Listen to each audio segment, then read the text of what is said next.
24 أكتوبر oo maanta booliyada ama boosha wasaaradda hadda jirta xaq codsanayna in ay arrinkaas ka dalbeyso ay isu dhaqanto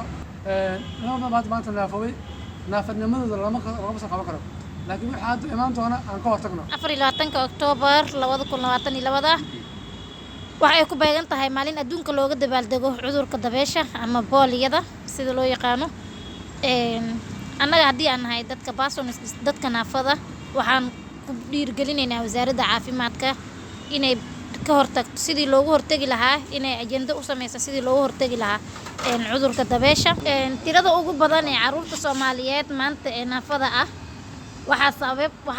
sabab u ah ama maxaa la dhahaa ku sababay in ay naafobaan waa booliyada ama cudurka dabeesha waalidiinta waxaan ku boorinaynaa inay caruurtooda ka talaalaan dabeesha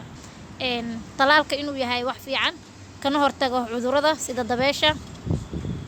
inay caruurtooda siiyaan talaalka oo aysan diidin waxa aragnaa magaalada Muqdisho in caruur badan maxaa la dhahaa waalidiin badan ay u diidaan caruurtooda talaalka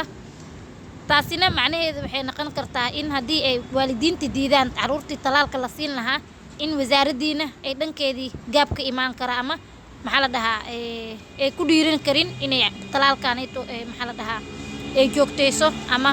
ay ajenda u sameyso sidaas darteed waalidiinta waxaan u direynaa baaq ah in ay caruurtooda ka talaalaan cudurrada sida cudurka dabeesha kaasoo saameyn ballaaran u geystay bulshada SDN maanta waxaan isugu nimiday Somali Disability Network inaan ka hadalno maalinta booliyada adduunka oo ku beegan maantay oo bishu tahay 24 bishii Oktoobar 2022 taasoo booliyada ah mid aad u daran maalinta adduunka laga xuso booliyada waxaan leenahay waddankeenu burbur badan buu ku jiray la isma tabayo